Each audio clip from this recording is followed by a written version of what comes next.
Well, I mean, we'll see if it works. If it kicks you off, you'll have to go and redo your or just what the fuck is it called? Verify and repair. Yeah, verify and repair. But Ah, I gotcha. we'll see if it might work actually. All right. We're still waiting on Haribo to connect here, and Andre.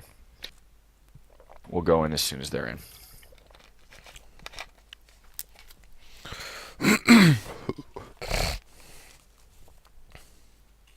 Aqua, I'm not going to be joining the server. I'm just going to be listening from here because I'm still working on the Scribbler implementation. Sure, no problem.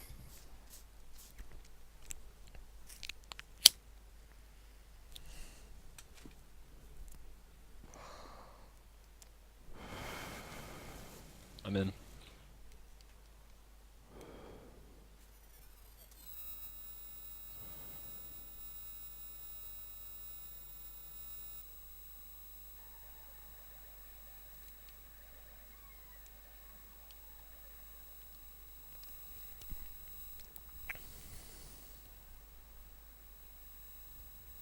Alright, all in.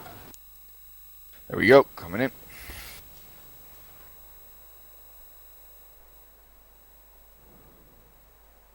What's the deal with Bundeswehr mod? That's been happening every time lately. Just it's not gonna let you hit continue until this intro script goes away. VW German mod has been removed. Whoa. Everyone just starts talking. Yeah, that was weird. I need to turn on my acre here.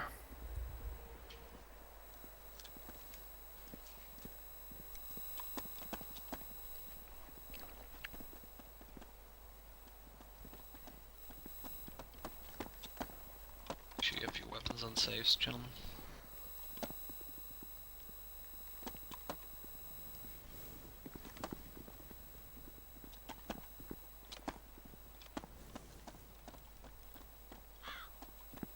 Pack your grenades, please. Let's make sure everybody's on safe. We're not going to have any issues with that.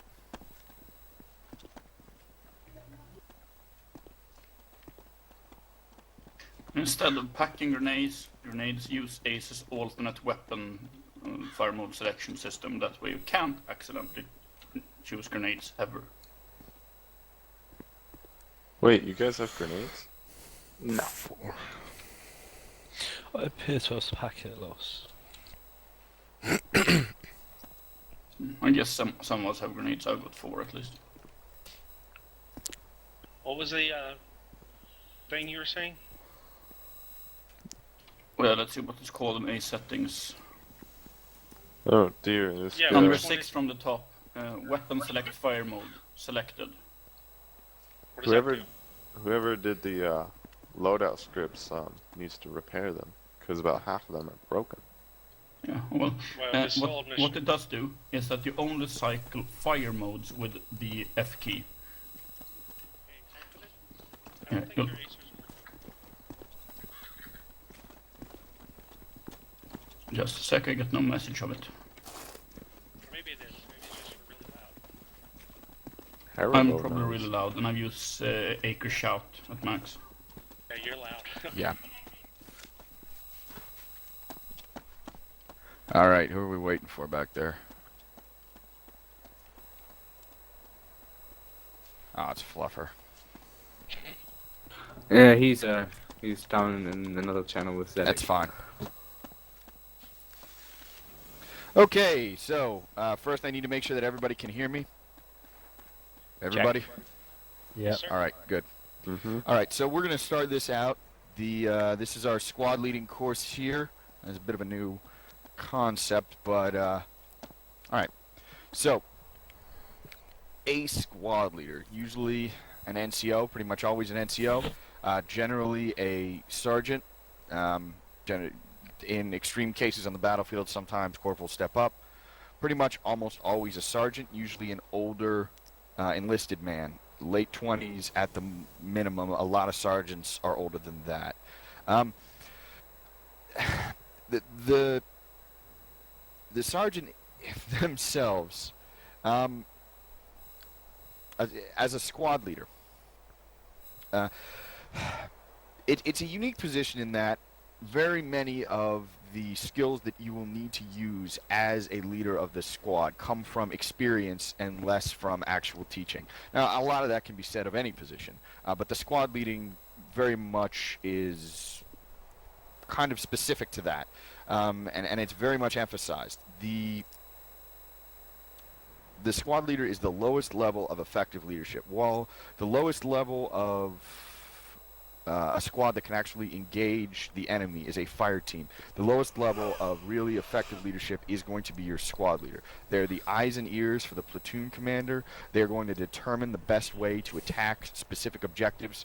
Once an objective has been set by the platoon commander, they're going to be deciding the best way to actually get men on that objective, the best way to utilize fire and maneuver inside their specific units, and outside of actual combat. The squad leader generally deals with any sort of mental and physical well-being, dealing with some of the certifications that people will need, that your soldiers will need to effectively fight. Generally the senior sergeant, platoon or company sergeant is going to be in charge of supplies, eating all that kind of ammo, that kind of stuff. But it generally gets passed down to you. You need to make sure that your guys get that can of lubricant. You need to make sure that your guys have the materials that they need to fight effectively. That is part of your job here, although that's a little bit more in real life than here. Most of your low-level leadership among everyone is going to be funneled through your squad leaders. It is the thing that makes armies stick together, and in fact, when creating the Afghan National Army, one of the most important tasks for the United States military is the creation of a capable and brave NCO Corps, non-commissioned officer corps, that is sergeants and corporals who are able to lead troops into battle. A lot of times they are more important than the actual officers that sit there. That's an argument that I think a lot of people would have. Anyways, different armed forces use squads differently. And of course that reflects the overall concept of the way that those armies actually fight. The squad layout differs in a number of places, and it really overall reflects the philosophy of the armies. In the United States Army, a squad is 9 men, 2 fire teams of 4 men each, and 1 squad lead. It was determined that any one squad lead should not be expected to have to deal with more than 3 people. That was what they considered on the radio. That was what they considered the most. And so that would be his 2 fire team leads and the person in command, the platoon commander.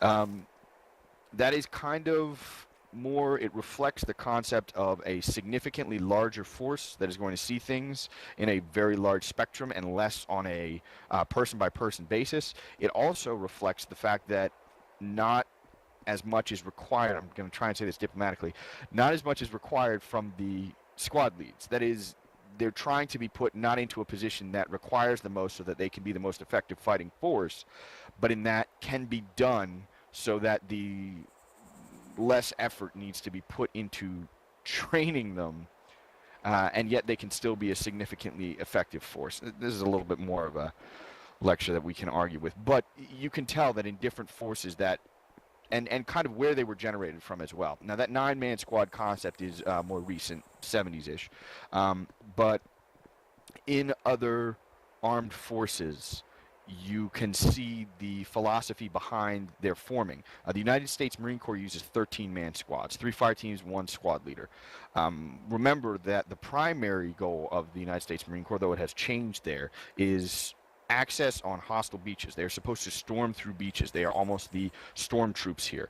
They push forward, they attack strongly held positions, and having larger squads was a benefit. Large platoons, Marine Corps platoons are kind of the largest that you'll find. Some can be in excess of 50 with attached groups. That enables them to project a tremendous amount of combat force onto a single point. It's not necessarily the best for patrolling or other things, but you can see the genesis of these ideas based on what the actual armed forces have to offer. In China, they are 9-man squads, 3 3-man cells. In the British Armed Forces, they're 8-man squads. The squad leader is also the first fire team lead. In Russia, it depends based on whether, and all of these actually do change. Mechanized infantry squads are significantly smaller. In the U.S., mechanized infantry squads, you'll have your driver, your gunner, and your commander of the vehicle, but your dismount section should be 6 people because that's how many fits in a Bradley. So they do change in a lot of different areas, but the responsibilities don't really change. You are the eyes and ears for your squad leader. You are telling your squad how best to take specific objectives that have been given to you by your commander. You are working with multiple fire teams to make sure that you are the most effective force that you can be. You are providing for the ammo and all the other needs of your men. The actual way that the forces are used is different, but the responsibilities still stay the same. So I am going to go through most of this course is going to be based around your responsibilities in a typical mission. We are going to be going through what people will require of you sometimes, and obviously because different people will lead missions in different styles, that's not going to 100% stay the same. But this is generally what people will require from you during missions on the primary. So we're going to start here with the slotting. Now, it's not absolutely vital, but if you are stepping up to a leadership position, I'm going to start this now. I know that expecting is kind of a dumb thing because that's what it happens, but we're going to try and change this. You need to be a calming, serious force on the server when you're in a leadership position, especially at a squad level leadership. This is the most common interface with the men, and I'll go over this a little bit later in more detail. But while you're slotting, that means no bullshitting fart jokes, no fucking around. That means helping the CO to make sure that the slots that he needs are filled.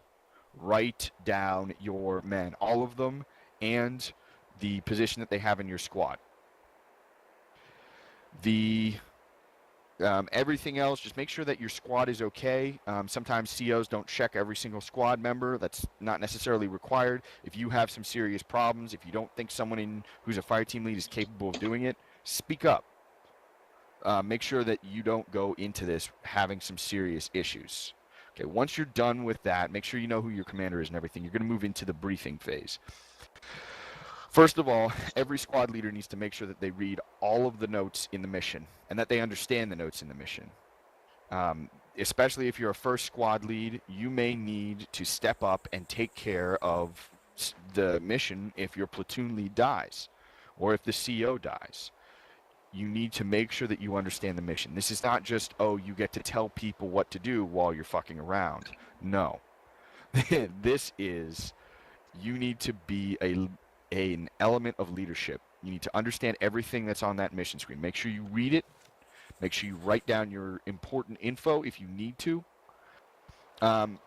The main part here that is a squad leader's responsibility on the briefing screen. Make sure you're talking with your commander and your platoon lead to understand what your responsibility is in the mission.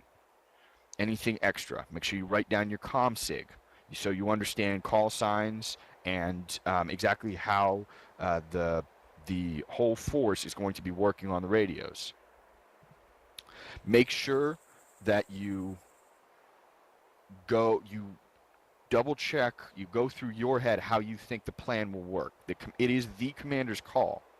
But at the same time, don't sign off on a plan you know will fail.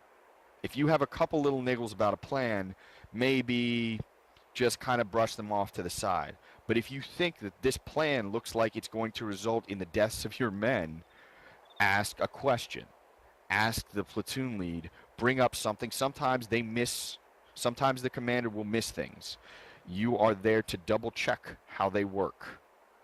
That being said, obviously there are going to be some people who are more there, but I know as a person who commands, I am more than happy. Exactly. That's exactly what Ruben has said there. I am more than happy to explain the rationale for a order that I am giving or a movement that I want to make in the briefing screen, just so that people understand it rather than have myself miss something and have you just stay quiet because you don't think it's your place. You are part of the leadership for the team. You need to act like it. Okay. Now, any questions so far? Because we're about to break into the opward bit here. Does anybody have any points to bring up, questions, anything like that? And because I'm not in global, you guys can just say, oh, I have a question, because it won't drown out everyone else. Okay. We are now going to move into the opward. If you want to, you can Alt-Tab out, go into either the Google Doc that I gave you or the link that I put in channel. I'll put that link in channel again, too. So if anybody arrived late, they can have it.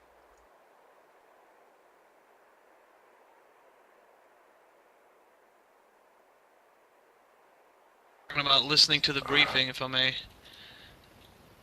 I Sure, think go ahead. You can't over stress the importance of actually, trying to understand the entire plan that is put out there. So not just your tasking, but what are the elements in my vicinity are going to do. It's a good point. That you understand what's going on. Because if you don't, and you have to take over the leader position. Uh-oh. What happened? Mort got kicked. What? Bit of lie happens to Mark.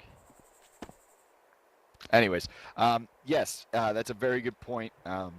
We were going to go over this a little bit more in our fighting point, but understand what your task is, but also what other tasks are. It can be vital to understand that you are waiting to RV with another squad before you're actually pushing an assault.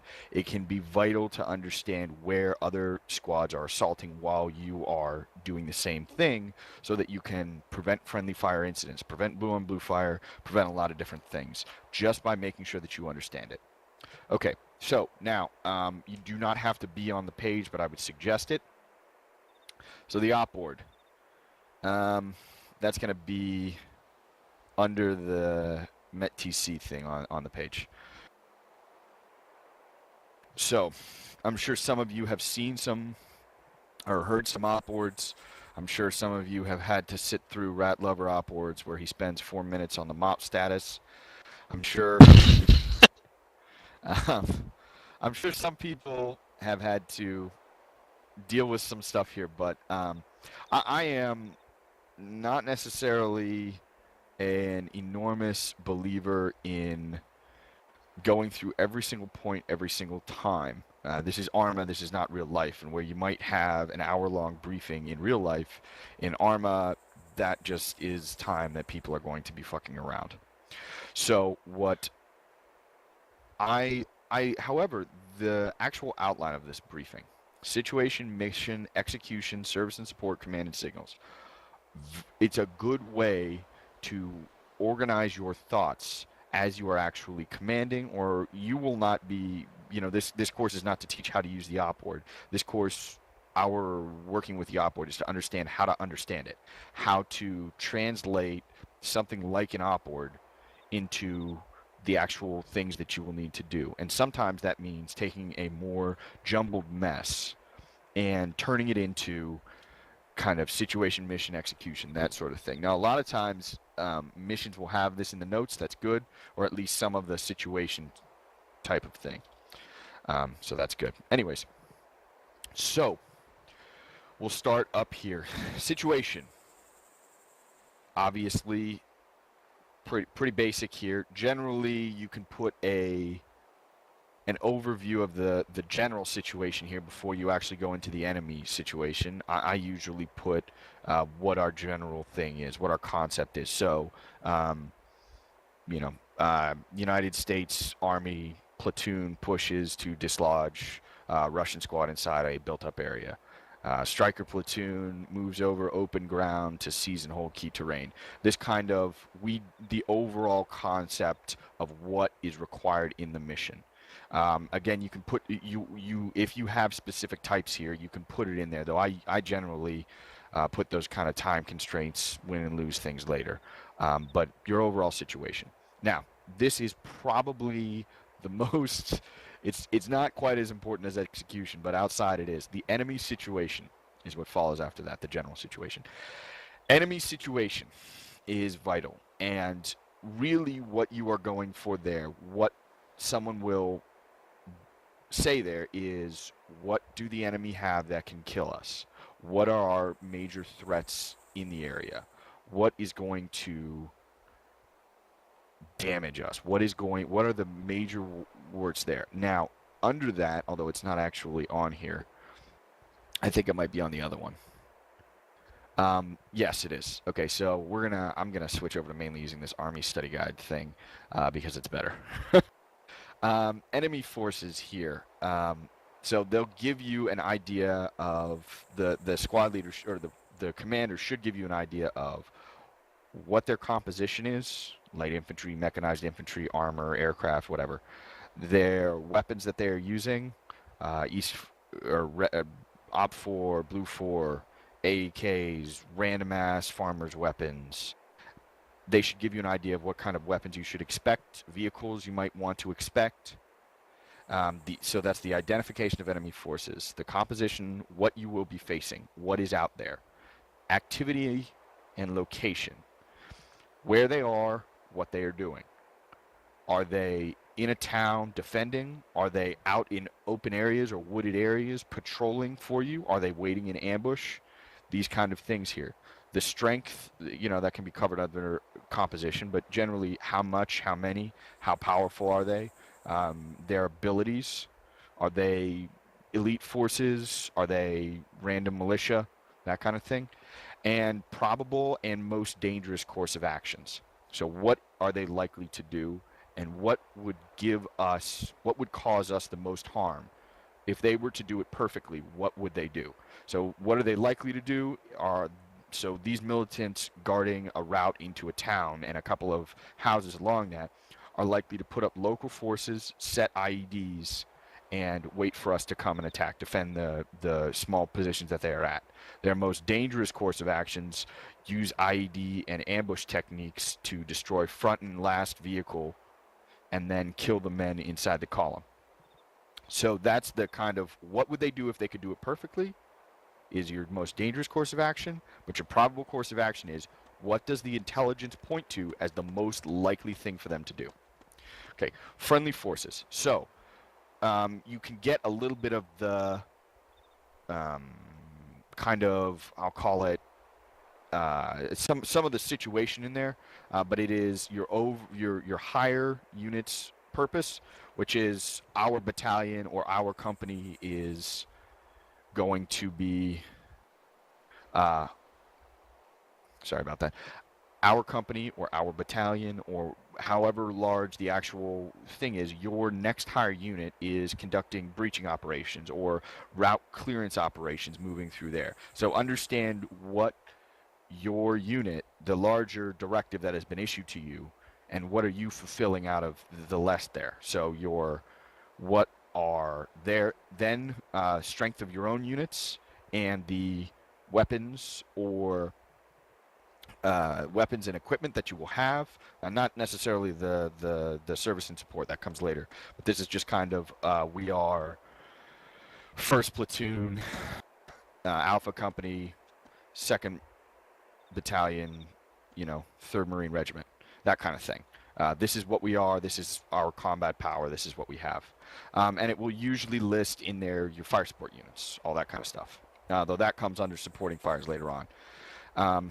So any sort of special, what the mission will have, if there's sniper unit attached, that kind of thing. Generally, mission makers won't do that, but if you're being attached, that'll be there. So, 2, mission. That is your task, not the overall situation, not what is happening here, not what your higher unit is. That is your task, your specific task, and usually clear, and it usually has a timestamp essentially on it, how long you have to achieve it. Pretty basic. Make sure that people understand that. That is, when we're talking about understanding what you need to do in the mission, that is what we're talking about. Okay, execution. This is going to be your more important thing, and this is how you are going to accomplish what is stated in the mission. So generally you'll have commander's intent on that, Now, people won't always go through this, but try to pick it out, what the commander wants you to do and how.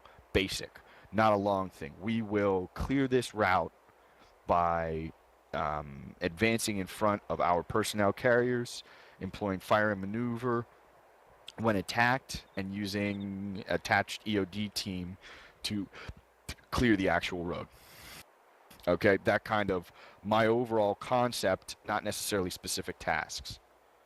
Now, what's going to... So, the heavy bit here, the things that you really need to know are the intent, the concept, the maneuver plan, the tasks to your maneuver units, and any sort of coordinating instructions, how you are going to work there. So we'll go over that. So concept of the operation, obviously what we're going to do. The maneuver plan, how it's essentially the idea of how these people are going to get to where they get into where they are going to go to actually accomplish the tasks that are set in this task to maneuver units.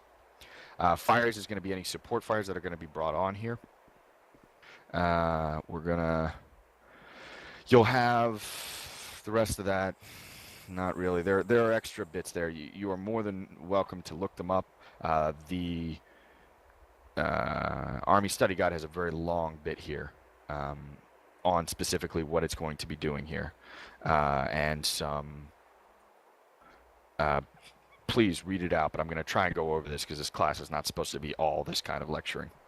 But then again, so you're trying to break down the tasks to the maneuver units. So you will be given... So in a briefing that doesn't follow this op board, the commander would maybe say, okay, I want 1-1 to move to this position and wait for 1-3 to get set up on a hill overlooking. They will provide base of fire, and then 1-1 will move in to seize a small hamlet. That kind of thing. Now that would be what somebody who's not specifically using this op board thread would go. They would say it, and what you're going to break that down into is the tasks that you are needed. So your tasks are to form up your men, to move to the holding point, to look at where you're dealing with, what the hamlet looks like, decide what is the best way for me to use my squad to attack and clear that hamlet, and how am I going to secure it afterwards. So those are your tasks. So get your squad together, move them there, decide on what's the best way to attack there, then consolidate, hold, whatever. And you have your task to support units there, which is going to be, okay, now I need to coordinate. I need to coordinate with 1-3 who's providing my base of fire. Okay, red flare is going to mean we're going to start. Green smoke is going to mean friendly position. Things like that. Coordinate with the other units of your squad to accomplish the commander's intent. And do that with your tasks. I know that some of this is a little bit complicated, but it really is a good framework for understanding how to push through this. And you will get better at it with use. Read about how this goes, but we'll go over the main big concepts of this execution again, okay? The commander's intent. Understand what the mission commander wants you to do. Concept of the operation. How he wants you to do those things. Make sure that you understand the maneuvering that you're supposed to do, the places you need to go, the tasks that you need to accomplish as a squad, the coordinating instructions with friendly either other units in your squad, units from other squads, units from attached places, or support fires. Those coordinating instructions, how to deal with that. It's kind of the big thing here. Okay, service and support, obviously. This is... Interjection? Yeah, sure. Coordinating instructions also do apply actions on contact in this case, and what to do if different situations arise, including against the enemy forces, or if there are contingency plans as well. Don't just limit them to how you operate within a friendly construct. Right. That's exactly right. Those generally don't get covered on the primary, but they are very important. So we're dealing with service and support. On the ARMA in the primary. Now this is obviously a very important thing. It's probably more than half of actually getting a unit to fight in the real world is providing it with the support that it needs. Actually making it possible for those soldiers to actually do what they're supposed to. But on the primary, it generally consists of, is there an ammo box? Are there vehicles? What are they going to be there? Are we going to repair them? Do we have medical supplies? Is there a position that we need to get to? Where is the CCP? That sort of idea. Essentially, the CCP is usually determined by the platoon sergeant. A lot of times, if it's on a lower player count mission, there won't be a platoon sergeant. There may be a medic, or the platoon leader or the commander of the mission is going to try and deal with that himself. It's still a very important thing in service and support, understanding what to do with the casualty once it's there. If you do not have a medic, how do you get it back to the platoon commander? Don't just call on the radio and have some crazy stuff. Ask him, is there going to be a CCP? Where is it going to be? Understand your own role in that. Do I have a medic with me? So do I need to keep him back in a specific place to make sure that I have somewhere to bring our casualties? Again, you need to consider this specifically to understand how much fire you might be able to put out. Is there going to be extra AT ammo? Are we low on ammo to begin with? Do I need satchel charges to destroy things? Any sort of equipment or munition that you will need needs to be under this service and support concept. What do we need to accomplish the mission that we have been given? Try and deal with that. All right. ComSig, obviously important. Under ComSig is going to be the succession of command as well.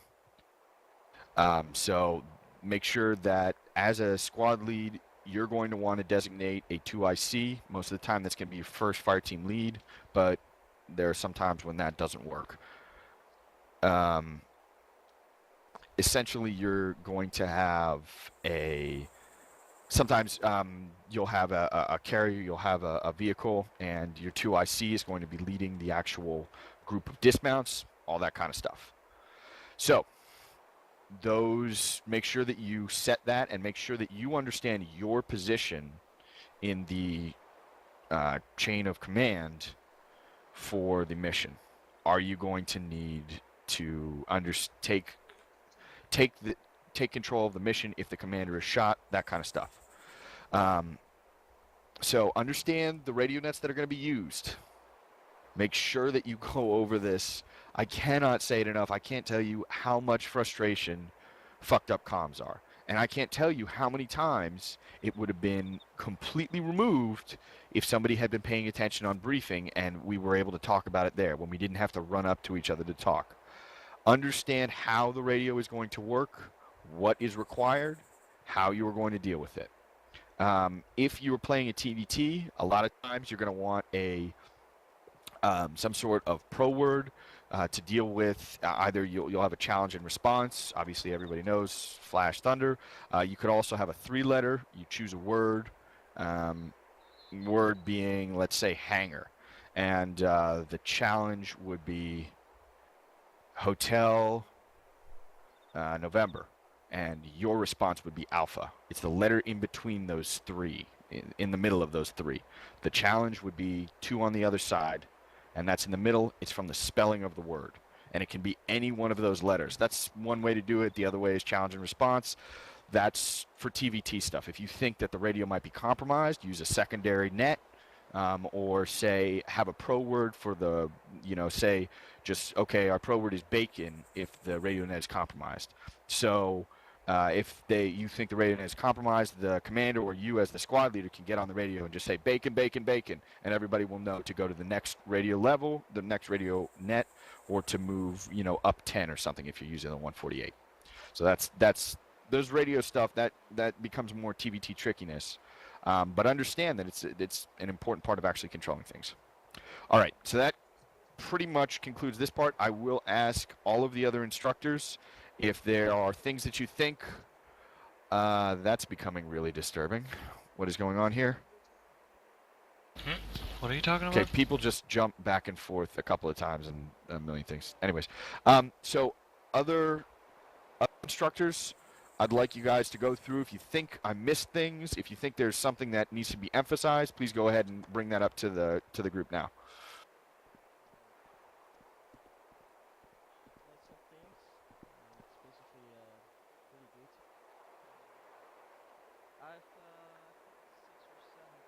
I cannot hear you much, Ruben. I don't know if anybody else can. Nah, I can't. No. Oh, that's why I was on whisper. Can you hear me now? I'm on shout. Yeah. Yeah, perfect. Alright. So I've 7 or 8 points. As squad lead, as said before, you're the eyes and ears, but also give the contact reports and ace reports to your higher level. Basically, the platoon leader cannot see everything. You are the link between the fire team leaders and higher. So for your lower and higher. See a lot of squad leads in game who do not give that communication towards the higher. So I said 3 times the same thing. That's that important. How do you do that then? You can do that by an ace report. Does everybody know what an ace report is? Yep. Let me I want to Sure. see, use the salute or the wave your hand to, I want somebody to tell me what ace report is. Okay, over here, lost. Ammo, casualties, and equipment. Exactly. And that's a status on green, red, yellow. Or you can make up funny names like Amber or Chartreuse if you really want to piss off your superior officer. But again, so ammo, casualties, equipment, I don't personally love that. I'd rather get a short sit rep from my squad leaders, kind of summarizing what's going on here within, I'll give you 30 seconds to tell me everything that's going on with you, so that gives me a better understanding of what's happening in the field. But ACE, some squad leaders just like to keep it brief, or they can see it already, and ACE fulfills that. Ruben, please. Alright. Also use quick ABC for your communication. I see a lot of squad leads talking a lot on the radio, but if you have a big platoon, like 4 or 5 squads, and also medical attachment maybe, and victors, you will have a lot of communication going on one channel. So keep it short, think through, and if you have an RTO in some Vietnam missions, you can write it down in your notepad or down with your pen and paper. Yeah, keep it short and simple. KISS. That's right, Lars. Also, think about FTLs. You can delegate a lot to your FTLs. Use your FTLs. Do not micromanage. But if you see something happening inside of the fire teams, you address your fire team leaders. Make them responsible for their own fire team. Alright, that's that thing. Also, when you delegate, you have more time to think your own plan through, your own situation. Look around, get a grip of the situation, and try to fulfill the highest intent. Try to make a decision, and that way you are the brains of your squad with your fighting leaders. That's another point. And also try to care for your people. Try to care for your squad. Do not send them right away somewhere. But try to make a move which will decrease the chance of casualties, and basically be strict when needed. Be really precise and really fast and quick. Use quick communication when needed, and be flexible when able, when you have the time for Alright. those ace Some of reports, that- which Aqua is not very Some of fond that is going to be gone over. Next is going to be our kind of going over the fighting. So that was our briefing. That was what we were going over, the briefing. So because we're going over, we may have lost it in the long part here. I personally use shorter briefings, as in I go over, I'll go over things, say, I'll use that whole thing. So I will use situation, enemy friendly, mission, task. I will use a lot of the subtext there, but I will keep it shorter, significantly shorter than it really would be.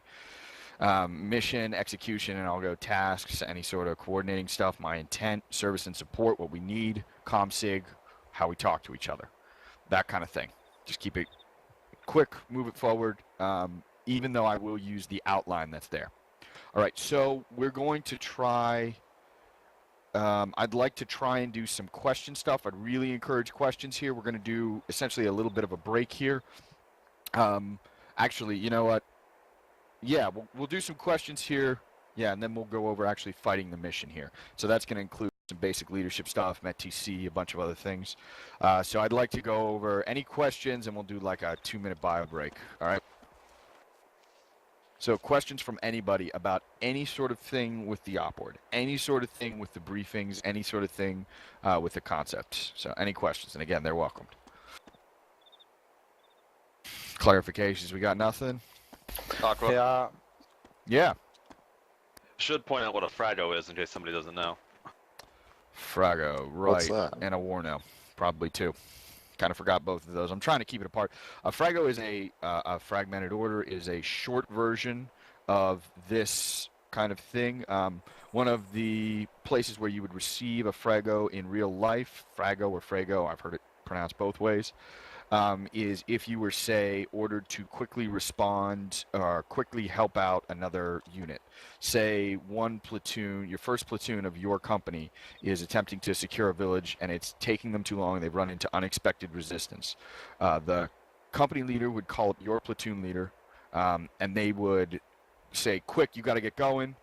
So they give you a Frago. Or you would have a modification of your mission. On a longer mission, multiple days, you would have the overall op board prepared by your platoon lead. And then if you had to change the way that your mission goes, it would be given a Frago. I don't have extra, actually that written down there, but it's a more condensed version of the op board with a special emphasis on execution and tasking. A Warno is a warning order, and where the hell is that? I have it somewhere around here. Okay, I don't have it on the thing, but you can find it easily. It's receiving the order. The warning order is going to be the mission, any changes, and kind of an overall concept of the enemy situation, any changes in it. What essentially the Warno's idea is: what are we going to have to do? What do we need to do that? When do we need to do it? And some like a little bit of recon. I wish I had another like what, where, when, why, but it's a little bit of recon. Any sort of additions or removals from your unit, things that you need to get ready for. Warnos are used in the earlier planning things. You're on a quick mission, your platoon lead might say, okay, I'm going to expect first squad to patrol X area. The enemy is going to be one fire team running around in houses. You're going to need, whatever amount of ammo. You need to be ready in 15 minutes. I will not be there, but you'll be rendezvousing with another squad lead to take control of this mission. And I will give the full op board in 10 minutes. Shit like that. So it kind of gives you a basic idea of that. People generally don't use it in Arma. Again, I wish I could teach a full course on how to do squad leading in the real world, but we are focusing mainly on Arma here. Any other questions? Anything else? All right, you got 2 mics, bio break, and then we'll start with the mission fighting.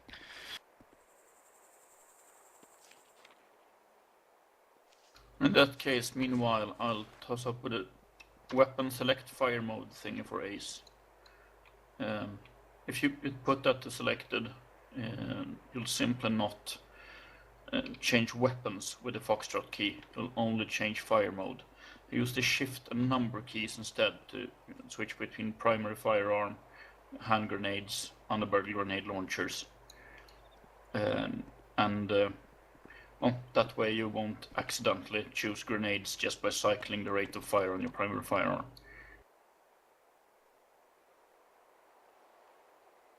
I still accidentally threw a grenade with that once. Yeah. Except it was a chem light. Well, the odds are a lot less. And those, especially if you as he adjust was it- saying here, those fucking, that kind of tossing a grenade at the feet of a group of a squad receiving a briefing, fucking kills missions. I've seen it happen before. You know, I've been furious. Yeah, there are bans will get posted for that kind of thing all the time, especially if the person disconnects. I personally have yelled at and then allowed a person to keep playing who has fucked up, but only because they jumped up and said, "Oh, I did it. I'm sorry. I fucked up here." But it completely, now you've got to spend 10 minutes healing the wounded. That's if you don't kill half of the squad immediately. Fucking make sure you know where it's going. And you just lost half your medical supplies. Exactly. And that is also why grenade settings are very important. I personally suggest everyone use switch to weapon after throw, also in the ace settings. Yes, it will take longer to throw several grenades if you need to, but it definitely avoids accidentally throwing a second grenade after intentionally throwing the first one, and the second one landing in the middle of the squad. Exactly. Just because So, you thought great. you were getting your firearm up. Alright. At least they took away the toss. Now, when you insta-click, it full throws it. So you can't toss it right at your feet. Kill yourself. I'm not sure how many of you guys saw the video that Dyslexy made about his proof of concept for the grenade thing. Everybody loves it. We all want it so badly. Because it would really make grenades significantly more. Right now, they're actually treated with close to the reverence that they are in the real world because of how likely it is to kill you, even if it's only going to kill your avatar. In the real world, they're treated with reverence because, you know, they can kill people if not used correctly. And do, frankly. Story So, time. I mean, Wait, 50 what to 100 meter fragmentation radius. Yeah. what thing are you what did you just talk about? By who was it? Dyslexy. Yeah, what's that? It's a hand grenade throwing system where the hand It's on the grenade forums. floats in front of a character instead. There are videos on the forum.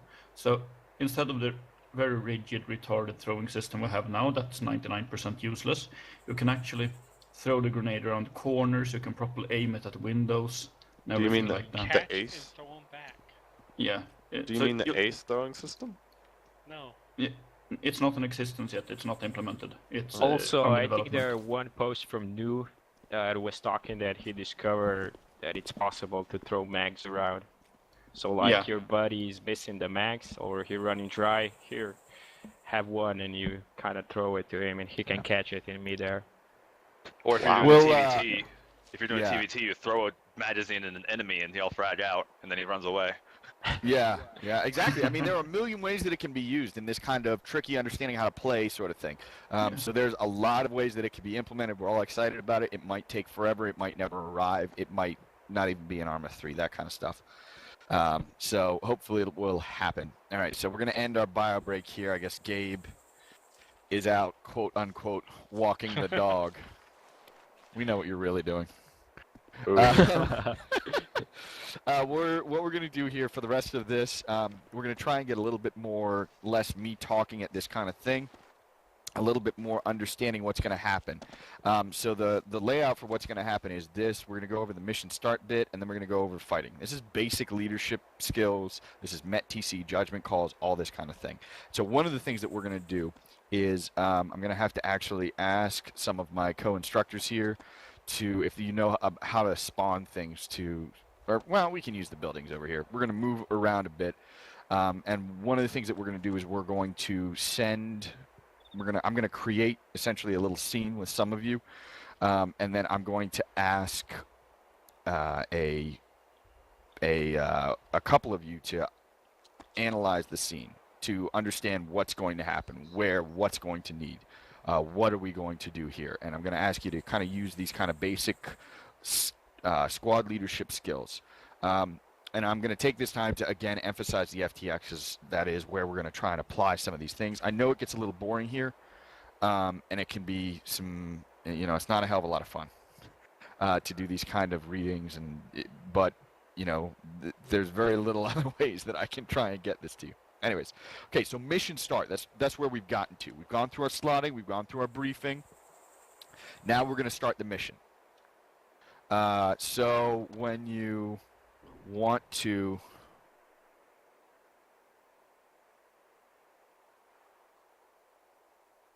Am I breaking up here? No, sorry. I had something in the background here. If you... So you've just gotten in the mission. You have your squad. You have your briefing. You understand the plan. You understand where you are, what you're doing, all of it. Okay? Now you are starting the mission. Everybody's getting in. You have them wait for desync.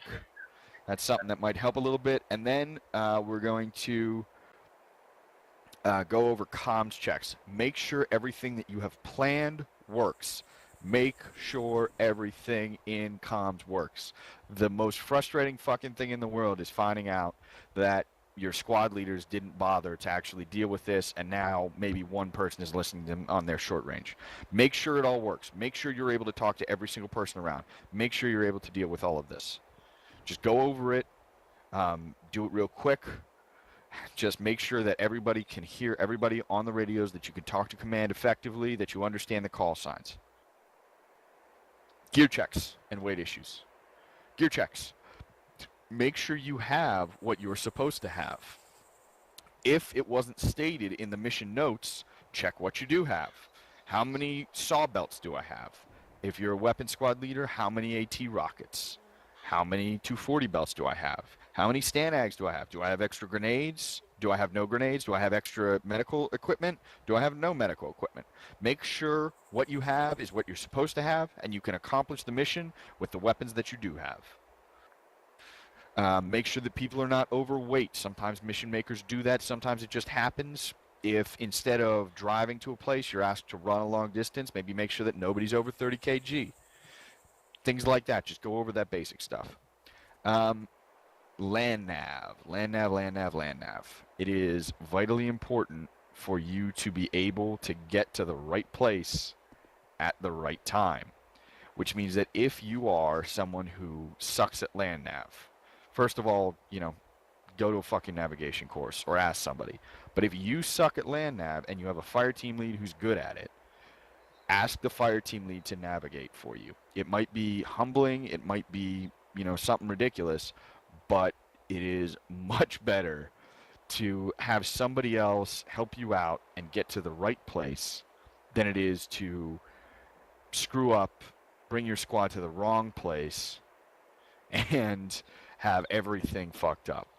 Land nav is vitally important. I would like to disqualify people who don't understand how to do land nav from squad leading, but I understand that it happens. Make sure that you get it right.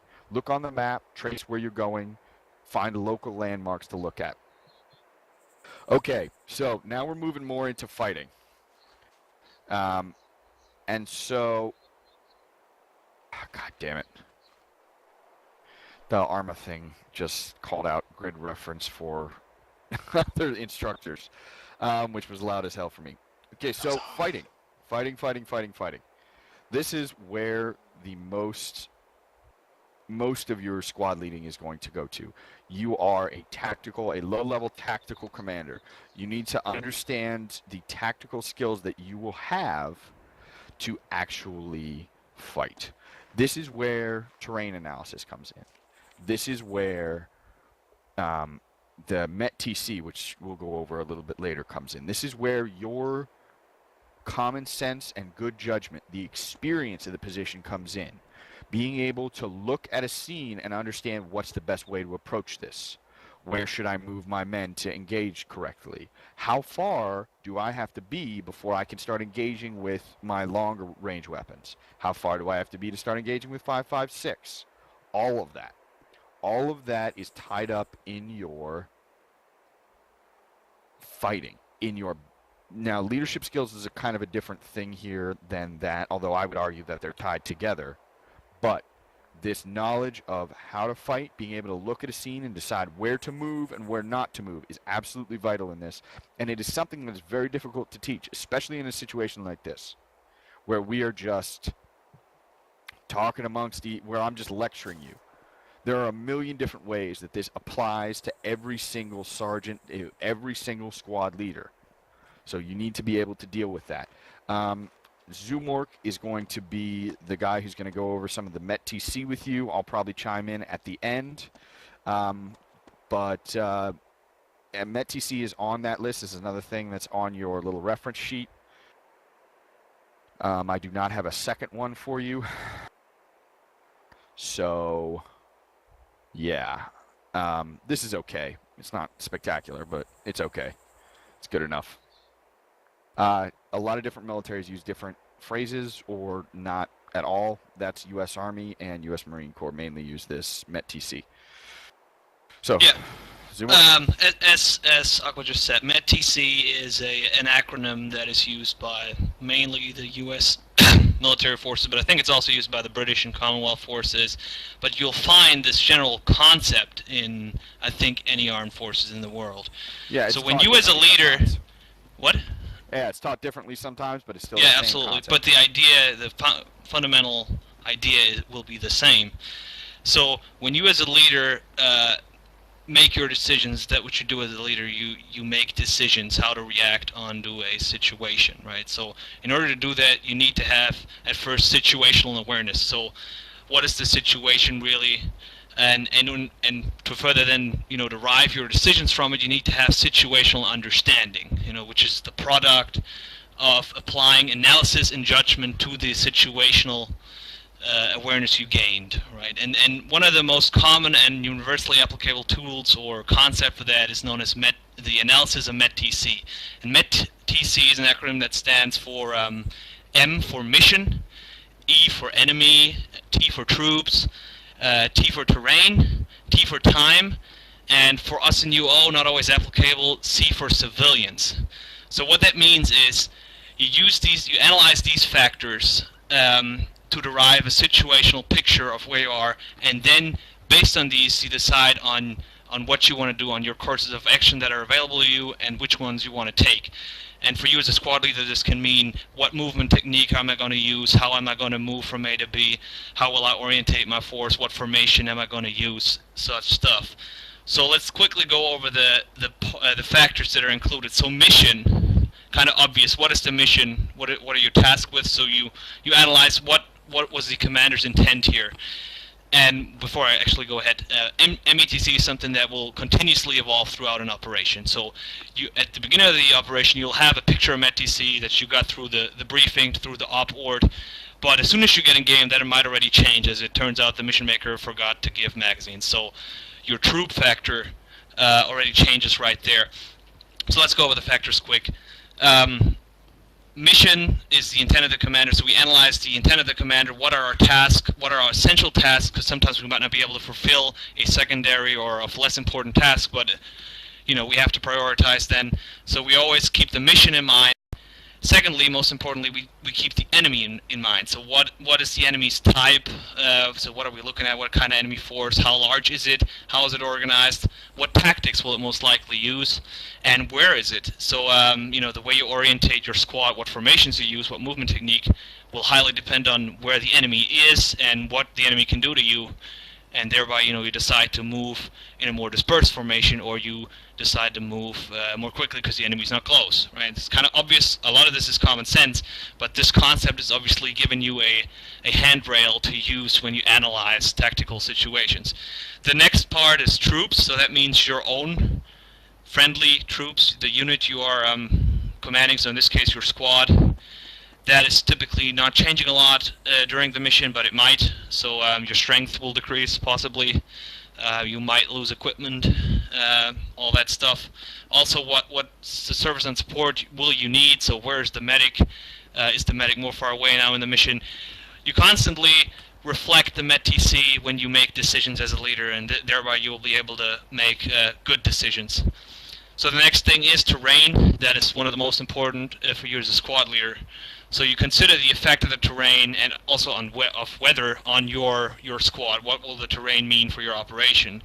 So you look for one of the common mnemonics there is OCOKA, which means observation, cover and concealment, obstacles, key or decisive terrain, and avenues of approach. That means you look at the terrain and say, okay, where can the enemy see me when I move? Where can the enemy not see me when I move? And obviously would prefer typically the latter one. Where are the fields of fire? Where do I have to put my man in order to cover these fields of fire? A second thing is cover and concealment, which also hands into that. Cover and concealment are often mistaked. So cover is actually terrain that is either natural or man-made, which covers you from the effects of enemy weapons. Cover so is if you're concrete. behind cover. Cover is concrete. Cover could also be a rock formation, a building, whatever the fuck, that minimizes the effects of enemy weapons. And it also keeps you generally from enemy observation unless you're standing behind a reinforced glass plate, but you typically don't encounter that in the field. Let me take a quick thing to make a real example. You guys know the freedom planters? Do you know what those are? Those giant-ass anti-terrorist concrete poured pots. You seen those in front of federal buildings anywhere? Yeah. Yeah. Freedom planters. I call them freedom planters. I know there are a million kinds. When I was taught this, it's cover is the concrete at the bottom, concealment is the bush on the top. Yeah, so concealment, go ahead. to state that more scientifically, concealment is obviously protecting us or obscuring the enemy observation, screening us from enemy observation, and the enemy cannot clearly acquire us as targets. Even though he might know that we're there, he cannot precisely fire at us. But keep in mind, concealment will not stop the enemy bullets, 20 Mike, or whatever the fuck they're shooting at us. So these are two things to consider. Is it actually cover or is it concealment? So this will change your analysis. And cover and concealment, allows you to use covered avenues of approach yourself and to use the element of surprise. All that flows into the analysis there. Third part of this terrain analysis is obstacles. So what are we looking at in terms of obstacles? So anything that degrades your ability to maneuver. So if we're looking at a minefield, obviously the worst kind of obstacle you don't want to face or walk through. But it could be anything natural, man-made, or slow. Even a slope or mountain can be considered an obstacle, depending on the effect it has. On your execution of the mission, and it could even be adverse weather that is part of that obstacle in a greater term. Then we're also looking at key and decisive terrain, so terrain that will be decisive for the mission. So a hill that has paramount observation on an area you want to cross, or the AO. Obviously, that is decisive terrain. You want to look at that if you can seize it or not. Or a unfordable bridge on a river that you can't walk through. That bridge will be very decisive terrain in an operation if that is around that river or across that river. And at last, you look at avenues of approach. That means for you or for the enemy. So what avenues of approach is the enemy likely going to take? And you want to pay special attention to these. Make sure you check these. The enemy's not sneaking up in your rear, on your flank, or wherever. That concludes terrain. Then, of course, time. Very important here on UO. We typically have a very limited amount of time to execute our missions. And there's even this meta factor of, we don't want to have the mission going on too long and people are in the waiting room, which you don't have in reality. So you always want to keep track of time. What time will you devote to what, and what time will things most likely take when you do stuff. And finally, civilian, if they are. Obviously, we have missions where there's no civilians, so then that obviously is not applicable. But if we have civilians, what do I draw from the civilian considerations in terms of where can we shoot with fire support assets? What do we do when we face civilians? How will they be? How will their attitude be towards us? What will this result in? That's what you got to keep in mind. So these factors of METTC should be constantly rotating in your mind when you lead a squad. Of course, you don't always go down the list every 10 seconds or whatever. But if something drastically changes, then you got to keep in mind, okay, this means this and that for my mission, and you draw the natural conclusions, which to a large degree is common sense. But this gives you a good handrail to analyze the situation you're in. All right, so that's METTC. METTC is a long kind of concept. Takes a little while. but it plays into this because we're trying to understand the are the thought processes, what is the requirement, how do we fight, what is the way that we deal with things. And so METTC has a lot to do with your leader's recon, trying to just get an eye out. Now, usually that's used at the platoon level, but when you're down as a squad leader, you're just, hey, I'm going to run into, just poke my head up over around this rock, look at the area, see what's going on. That's how you will be able to refine your mission, enemy, time, terrain, troops, and civvy stuff. Or I think I put time too early, but still, doesn't matter. The 3 T's, you know what? It doesn't matter. But that's kind of where you're building it. Okay, what do I have in front of me? And that is, in my definition, the most important part of being a squad leader, in addition to the whole being a leader on the server, is understanding what you need to do. That is why you are there, to help your men who know how to fight, but not necessarily how we're going to do this in a specific area, to instruct them and help them do that. Help them coordinate their movements on these specific areas. Understanding that METTC is never, you can paint it on the inside wall of your mind, it's still not going to cover every situation. That's where your experience is. That is why it's difficult to become a squad leader if you're young, if you're new.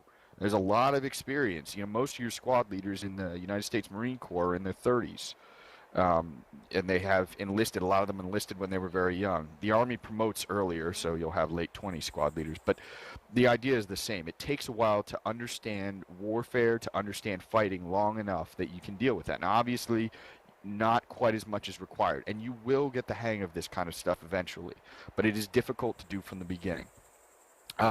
So we are now going to do some sort of, leadership is a difficult concept to really teach, but we are going to do some exercises with the METTC concept, and we're going to do this in a couple of ways. I'm going to ask for a couple of groups of volunteers. First of all, we're going to use the map.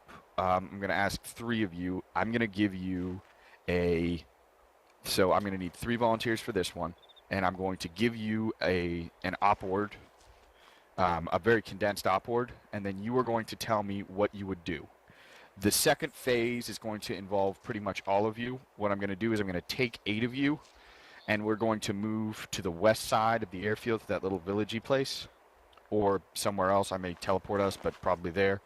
And I'm going to put you around, and I'm going to take 2 volunteers for this part, and I'm going to ask them to analyze what is going on there and what would they do to capture and attack it.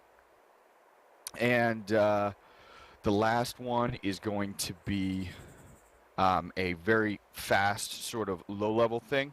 So what's going to happen is I am going to I'm going to take a different 8 people. We're going to break and take another 2, and we're going to have you on just you're going to kind of walk through somewhere like you're on patrol, and then I'm going to spring something on you, and you're going to have to tell me what's going to happen there. So for the first exercise, map. We're going to be working on the map here. I need 3 volunteers. Use your salute thing. Salute or put your hand up. Okay, so I got 1, lost, 2, overlord, 3. Do I have a third one? You gotta have 3, come on. Alright, we've got Gabe. Gabe's gonna do it too. Alright, so we're gonna start out here. Go to your map.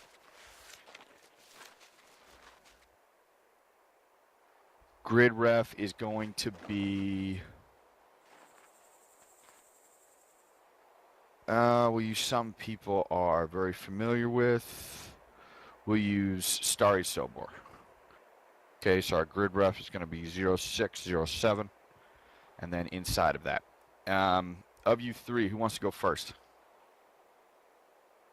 Anybody want to go first? Because otherwise I'm just going to choose it. All right, Lost, you're going first. Okay, so if you're going to, you got to give me a second so I can go over this opward and how we're going to do it, because I have limited time to actually do this. I am going to get I'm going to go off and give with Lost to begin with. Other instructors maintain here, and then I'm going to give him the op board, and then I'll come back and get the next guy, and then we'll repeat that. Okay, so Lost, if you want to come over with me. Wait, what do you want residual instructors to do? Everybody else is just going to hang around here and just kind of wait here so I can get this. Ah, okay. I'm going to give him the. I'm going to give all. I'm trying to decide. I don't think I can. All right, I'll modify it for each of you, so that doesn't matter. So we're going to stay here then. All right. So we're going to stay here because I'll modify it. All right. So this is. I'm going to give you an op board here. And I'm going to give you one of my condensed op boards, and I'm going to ask you to. And this one, I'm not going to push you by giving you a difficult concept of an op board. I'm going to give you a good op board. I'm not going to give you a bad one and have you deal with it. I'm just going to give you a good op board. Okay. The town that we're dealing with is Starry Sobor.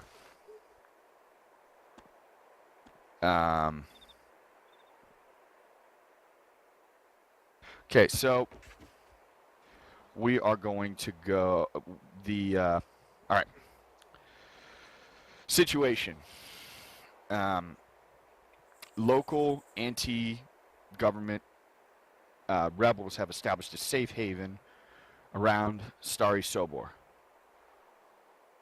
That's the overall situation. So we have government militia, or anti-government militia have established a safe haven around Starry Sobor. Obviously, not good. So we have little time constraints, nothing else there. Okay, enemy situation. Enemies consist of approximately one section plus, but could be as many in number as 30.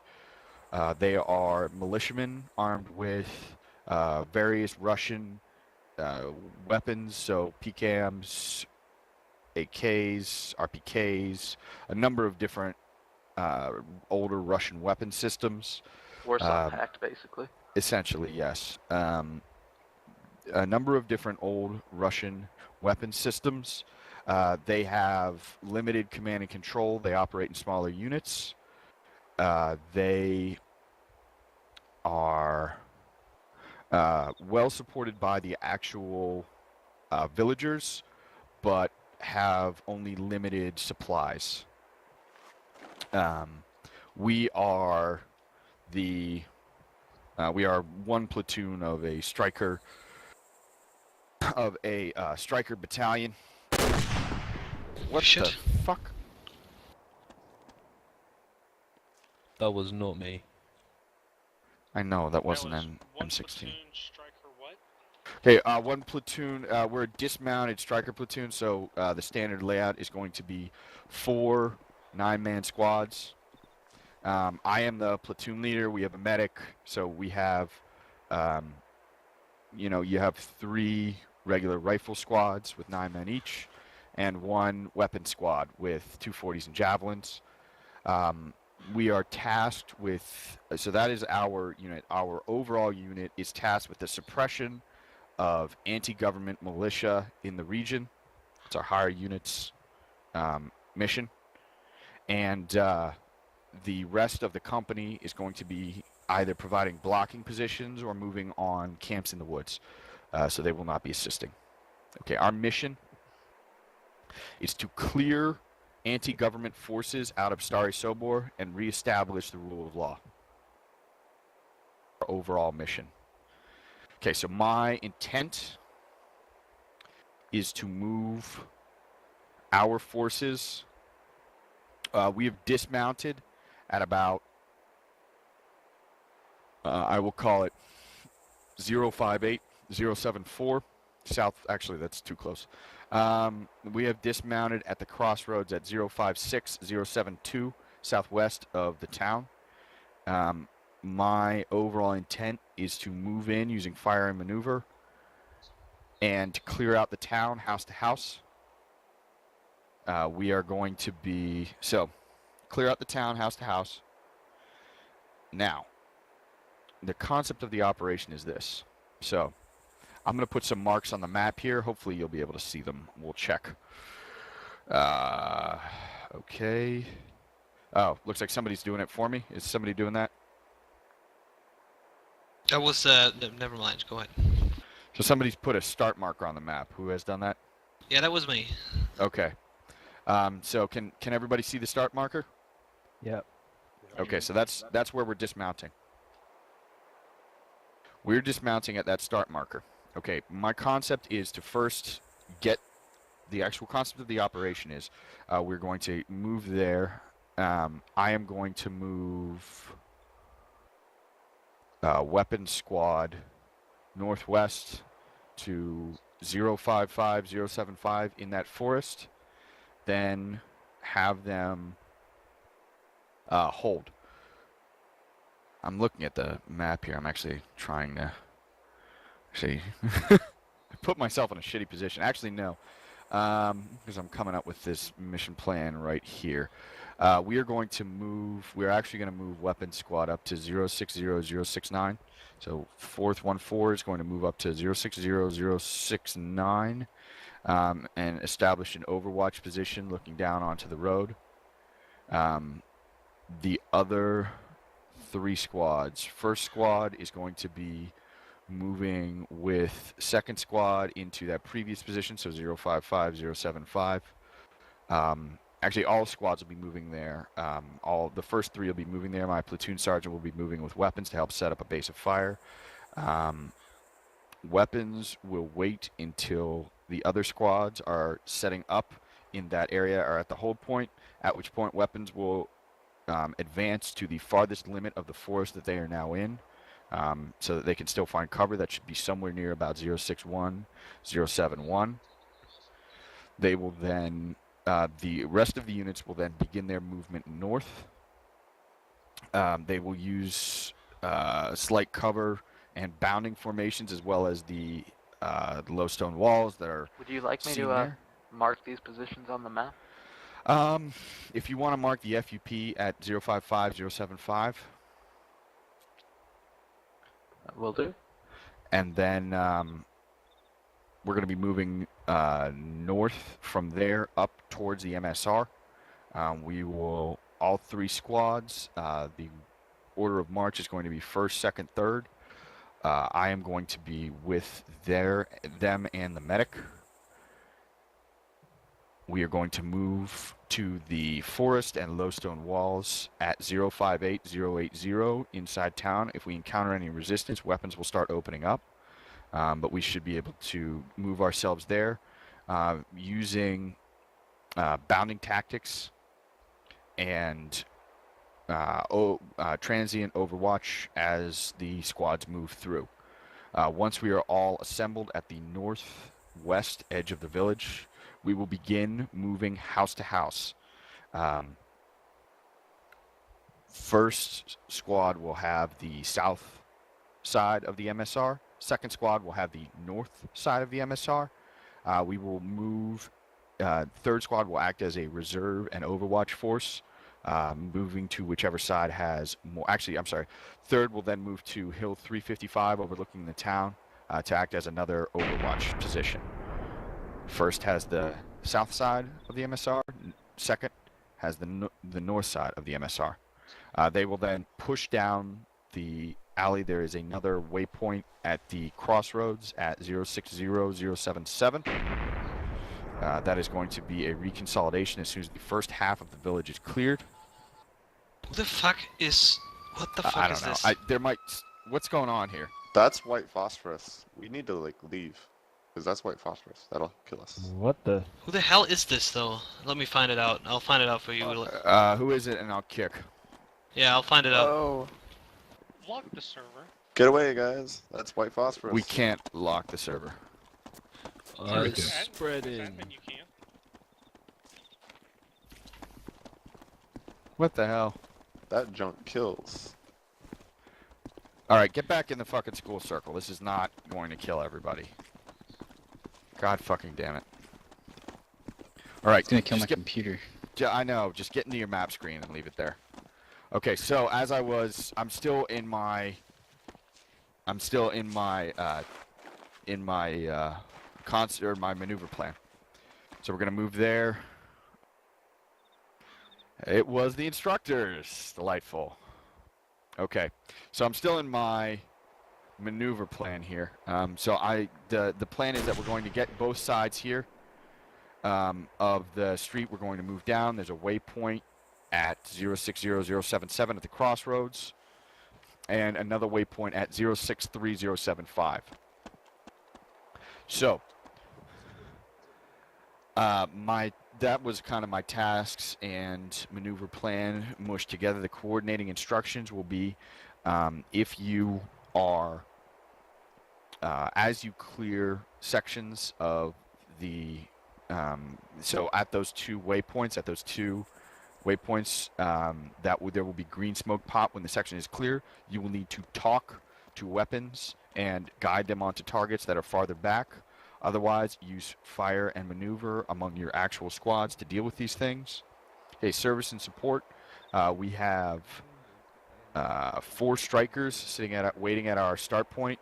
They do not have weapons on them. We're just going to pretend that we can't use them. Whatever, they've been locked. However, they have extra smoke grenades and stanags and 5.56 belts. We have 1 medic for the entire platoon. Every soldier has their actual soldier pack of medical supplies. The casualty collection point will be established by myself as we move forward with the platoon. ComSig, succession of command. Myself, platoon sergeant, 1st, 2nd, 3rd, 4th. The net, we will have each squad has their own 343 net. 1st is 1, 2nd is 2, 3rd is 3, 4th is 4, weapons is 4, and command is 5. The platoon net will be channel 1 on your 148. The call signs will be standard US. I will be 1-6. Everybody else 1-1, 1-2, 1-3, 1-4. My PSG is 1-7. Everything else, that's pretty much it. Okay, so that's the basic op board. Now I will be modifying this for Gabe and who was the other one who was going to do it? Overlord. Lost. Overlord. Okay, Lost is going to do it with this one straight. I will be modifying the plan slightly. That's the basic overall plan here. Lost, you are 1st squad. I want you to brief us as if we were your squad, and try and pull from what that op board was, what you need to do, what you want to do, and how you would deal with it. So I want to see your maneuvers. Jesus fucking Christ. Seriously? What the hell is going on over here? I think we need to kick the God damn it. instructors. Anyways, Lost, if you would, just give us what your briefing would be. Keep it short and sweet. 1-1, we're going to move up to the join up mark, wait till weapons is in their position. Once everybody's ready, we'll move up the dotted line along the walls, keeping a watch to the east for the Starry Sober for any contacts. Call out any contacts as we see them. Once we get up to MSR Miss Piggy, we'll move, I'm assuming, because I don't see any other, I forgot to put down any other marks. There are no other marks. I gave you a task to actually what you're going to do, so that's part of the question here. Yeah, and then we're going to clear building by building. I'm assuming we're going to go down MSR Miss Piggy and start with the first building and move our way down.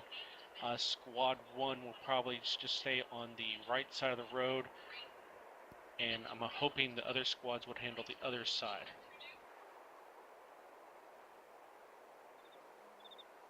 Is that it? Anything else? Not off the top of my head. Okay. Well, here's a couple of things here. First of all, try to identify things by their location, south side instead of the right side.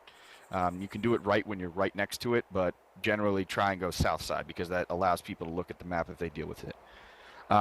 If you were going to give any more operations, any more orders, you would have to, I wouldn't require you to say everything right now, but I would need you to say, I will task us further as we get there, because that would give me the idea that you know that you need to pop green smoke as you get to the 2 crossroads that I identified. Another big thing, Third, 1-3 is moving up to Hill 355 to act as a second base of fire, while 1 and 2 move down the street. That's an important coordinating instruction because that can help avoid friendly fire. I guess I missed that with all the other stuff going on. I guess. Yeah, I'm sorry about that. Well, it's fine then. We'll give you a little bit of a pass for that. Make sure you emphasize where weapons is going to be to act as a base of fire. Another one of those blue on blue missions. Other than that, you covered it pretty quickly. Communications, make sure everybody knows that you were on channel 1. That's the kind of thing. We're on channel 1. Let's step it off. Otherwise, that was decent. Now, Overlord, you are next. Hello, gorgeous. This is going to be changed, but not too much. We are still a striker platoon. We are still moving on there. So, a couple of things have changed. The rebels have now seized Novi Sobor in addition to Stary Sobor. So that's in the beginning here. So I'm telling you that in addition to seizing Stary Sobor, they also have Novi Sobor, and they have ambushed. They have taken over a small government, a small army base of the government, of the local government, and they have acquired 2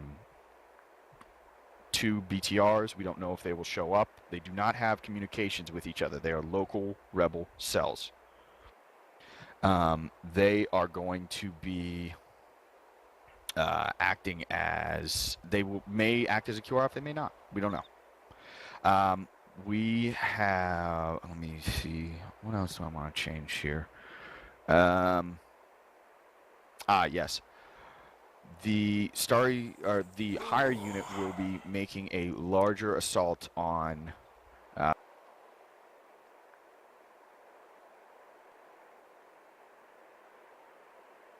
So we have 60 minutes now. So I'll go over a real quick thing. Situation, enemy anti-government forces have seized Stary and Novi Sobor. They are comprised of up to 50 foot mobiles dispersed between the 2 towns. They are somewhere between 20 and 50 foot mobiles. They may have access to a BRDM or several Jeeps. They're using Soviet old-style East Bloc, Warsaw Pact, small arms with possible heavy machine guns liberated from the Army base. The squad is still the same composition, the same plan for actually attacking the village. There is an extra threat to deal with. And let's see, we need to secure this within 1 hour, and we have no support fires. Everything else is the same here. So, Overlord, you are weapons squad lead. Brief your men. All right, and will weapons be participating in Stary and Novi? Weapons is, as before, acting as a base of fire. Weapons, we have approximately 50 foot mobiles and possible technical threat as well. Remember to keep it short and sweet. You've got 60 minutes to get this done. All right, we got possible technical threat as well as armored threat by BTRs. We need to set up our base of fire as marked and overwatch Stary. After Stary has been cleared, we will shift right to a new base of fire as marked, and we will overwatch Novi. In case we have any armor showing up, we will destroy it. We will be using short range channel 4,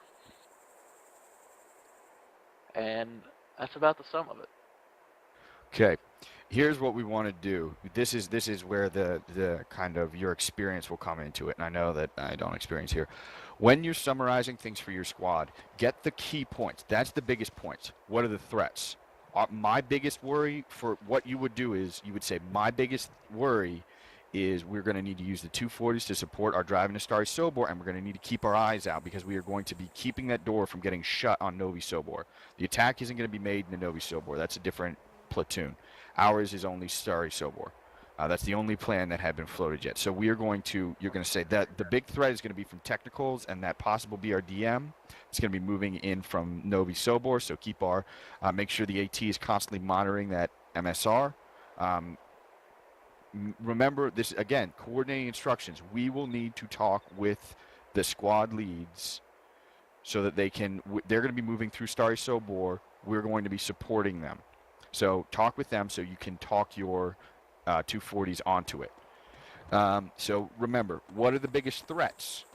What are we going to do? What does it look like? So say we're going to be on it. So let me give an example here. I would say, all right, guys, we have to provide a base of fire as first, second, and third move on Starry Sobor, and we have to watch the MSR coming from Novi. There's a possible BRDM, possible technicals there. They could roll down that road. So I want my AT gunners to keep looking that way so we can make sure that they don't slam the door shut on us. Both 240 teams, you are going to be looking north into Starry. I need you to watch the buildings, any sort of movement there. There are significant enemy foot mobiles that are going to be bouncing around over there. We're going to engage as friendly forces get over to there. We may need to put some suppression on. As they advance, they're going to be popping green smoke to indicate that they have secured buildings, and they will be calling over the net if they need fire support as they move down the road. Keep your eyes sharp. We're going to be on a hill there behind some trees. We'll do what we can with positions. If we need extra ammo, they're at the strikers. And we are on channel 4. Any questions? So you can see I gave what is mainly our mission there. What are we going to do? What are our biggest threats? How are we going to do it? How are we going to communicate? Try and get those things in your head. What is going to kill us? What is going to hurt us? What is going to stop us from doing the mission? What do we need to do? How are we going to do it? As best you can, as quick you can. Bang that shit out, because you're going to have 6 different things to deal with. All right, so we're moving to the next. I got to take a little bit of a short piss break here. So we're going to have a 2-minute break here, and then we're going to move to the next section. What I do want everyone to do, I'm going to mark on your map.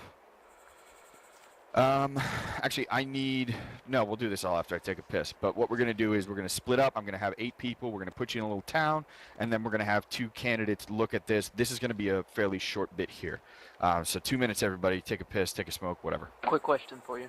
Yeah, sure. Since if I was briefing my weapons squad, I in the top right of Novi, I took down some notes. Are those the important bits that I would want to brief the whole squad on?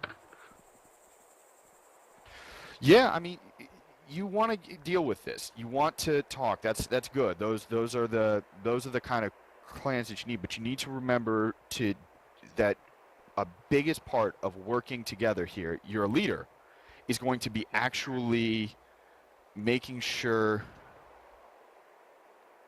Okay, Zoomworks going to go over a couple of things here. You need to be making sure that you're working with the other squads. So that is something that's missing here. Those are important parts here, but make sure that you go over what you need to do that is supporting the other squads. You're not getting in there by yourself. You're acting as a base of fire. If 1-1 was there, you'd need to say, okay, we're working with 1-2 to clear the rest of these buildings. We've got base of fire over on 355 and over there to support our movement. So make sure you talk about how to work with the other platoons, what's coming down from command. But those are the key points. Make sure you go over them with your squad. Remember, you're going to do some movement and some waiting here. So you're going to have time to kind of talk to your guys and, kind of tell them what's going on. All right. Zoomworks going to go over a couple of things with you while I take a piss. Everybody else can take a piss if they want to. That's an optional bit there. And then we're going to move over and do the quick, because it's going to be faster than this, because it's not even going to be, I'm going to give you a very short overall what's happening. This is what's happening to you. You have been told to clear this area. We're going to move in. I'm going to put people there. You're going to look at them, and then you're going to decide what to do. So it's going to be probably a 15-minute thing. I got to take a piss, though. Alrighty, for those that are still there, I would like to go over some operational terms and graphic control measures, actually, that I often see some stuff on the primary that makes me want to bump my head on the table, because sometimes commanders will put stuff on the map that'll actually contradict each other. And obviously what I'm going to reference right now is all US terminology, but again, the basic concept and ideas apply universally. So if you actually reference the map again, you see this, what Alco put down, the weapons base of fire. So to speak in US Army terminology, what he means here is for weapons to execute what is known as a tactical mission task. And tactical mission task is basically those are tasks, the what and why of a mission, really, right? So base of fire basically means the task to support by fire. So we're supporting, the weapons team will support the maneuver of another friendly units or multiple friendly units by fire, right? So basically the Army abbreviation would be SBF, right? So they're occupying a support by fire position and also provide support by fire. Sometimes you see people putting down this.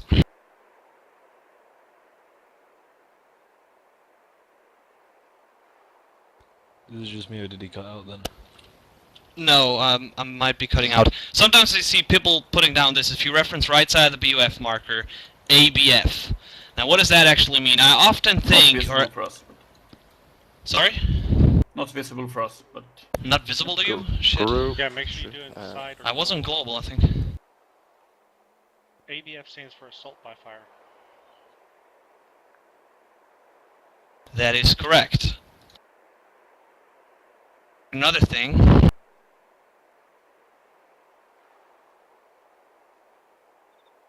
So there's basically assault by fire and BUF. What is the difference? Can you explain? Or SBF. Let's stick to SBF as a term.